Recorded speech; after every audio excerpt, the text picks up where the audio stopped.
Baik, pada saat ini saya bersama dengan Ibu Kepala Sekolah dan pada saat ini saya akan melakukan wawancara bersama beliau.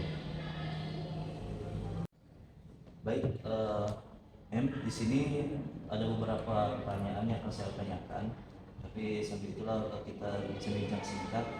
Dimana di sini setelah dari studi kasus kemarin dari hasil, di sini muncul beberapa pertanyaan terkait dengan peserta didik yang belum terbiasa dengan konsep berpikir hots.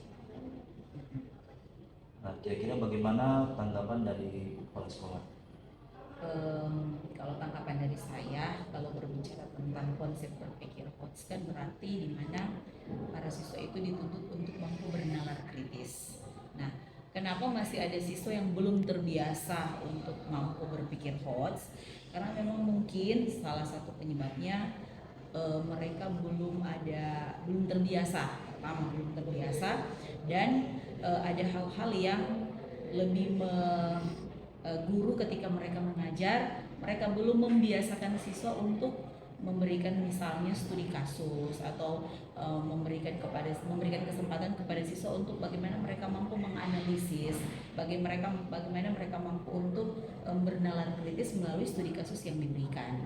Jadi mungkin konsep-konsep seperti itu yang perlu diterapkan di kelas dalam kegiatan pembelajaran oleh semua guru mata pelajaran, agar supaya memang benar-benar siswa itu mampu untuk mereka memikirkan jalan keluar atau solusi dari setiap kasus-kasus yang diberikan atau permasalahan-permasalahan yang disediakan.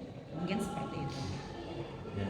Nah, di sini juga di dalam kelas kan biasanya dalam pembelajaran, di sini guru kurang menerapkan model pembelajaran yang inovatif. Nah, kira-kira bagaimana tanggapan dari MEM untuk bisa mengatasi hal ini? Iya, oke.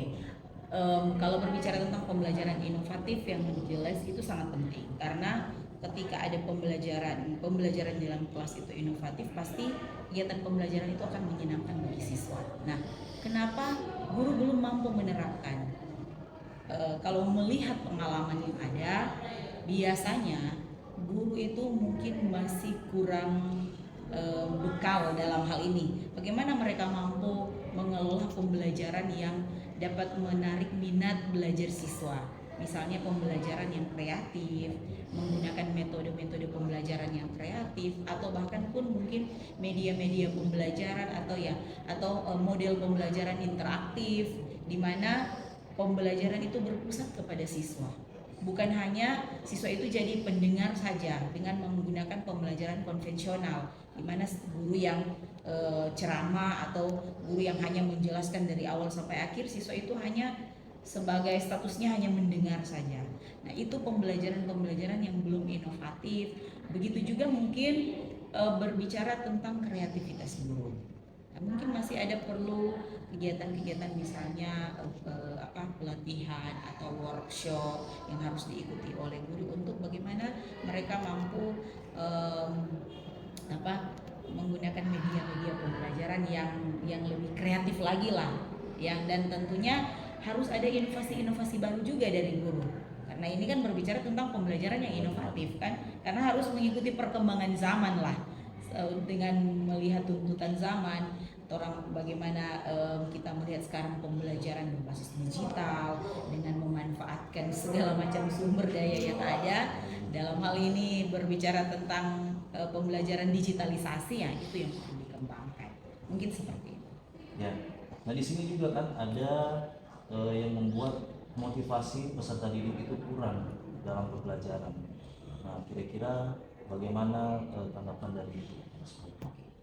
Kalau berbicara tentang motivasi, mungkin salah satu jawabannya yang seperti yang saya sampaikan tadi, kan dari eh, bagaimana guru itu mampu melakukan proses pembelajaran yang menyenangkan, yang dapat juga menarik minat belajar siswa melalui tadi pembelajaran interaktif. Tetapi juga yang paling penting itu berbicara tentang motivasi adalah bagaimana juga cara guru untuk melakukan pendekatan kepada siswa. Bagaimana guru mampu menarik minat siswa melalui pemberian motivasi dan juga semangat belajar. Karena kalau meskipun guru itu sudah siap dengan mungkin berbagai media pembelajaran yang menarik, model pembelajaran interaktif, tetapi siswanya itu tidak ada semangat untuk belajar, tidak termotivasi, yaitu juga pasti akan hasilnya itu belum sesuai yang diharapkan. Jadi selain gurunya siap, siswanya juga harus siap. Siswa juga harus siap untuk mampu menerima materi.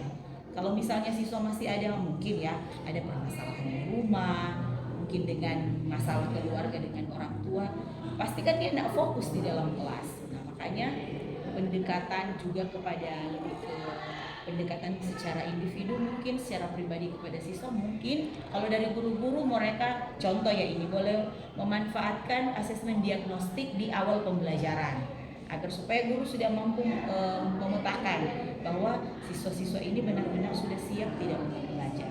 Karena mereka sudah siap, gurunya juga sudah siap dengan pembelajaran inovatif, ya pasti motivasi siswa untuk belajar itu juga akan secara otomatis mengikuti dan hasilnya juga pasti sesuai yang diharapkan. Ya mungkin seperti itu. Baik, selamat pagi Mem. Selamat pagi, Jadi pada kesempatan ini izinkan saya untuk mewawancarai terkait dengan kurangnya motivasi belajar pada peserta didik. Kira-kira kenapa demikian atau hal-hal apa yang terjadi sehingga membuat motivasi belajar siswa ini menjadi rendah? Baik, kalau menurut saya itu pertama faktor gurunya. Nah, faktor guru sebagai seorang guru biar anak-anak termotivasi untuk kemudian membangkitkan semangat mereka untuk belajar. Yang pertama diperbaharui adalah model pembelajaran. Jadi model pembelajaran kan banyak. Kita sebagai seorang guru bisa memilih dari beberapa model pembelajaran agar kemudian siswa bisa aktif dalam pembelajaran dan mereka betah di kelas. Terus menanti kehadiran guru itu. Kalau kita bisa mengelola kelas dengan baik, model pembelajarannya bisa kita olah dengan baik. Kita ganti-ganti setiap tema, mungkin cocoknya dengan ini, modelnya ini. Pasti mereka akan mencari guru tersebut, bahkan merindukan guru tersebut untuk hadir kemudian. Selamat pagi Mem. Pada saat ini saya ingin menanyakan beberapa pertanyaan terkait dengan motivasi belajar peserta didik yang rendah. Dalam perhotelan, kira-kira hal-hal apa saja yang bisa dilakukan supaya bisa mengembangkan motivasi belajar peserta didik ini? Iya.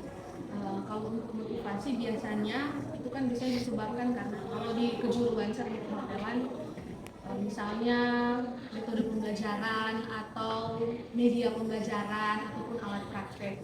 Karena kalau untuk produktif sendiri atau kejuruan kan jam pembelajarannya cukup panjang. Jadi kadang-kadang yang membuat siswa itu kurang termotivasi karena metode pembelajaran yang itu-itu saja.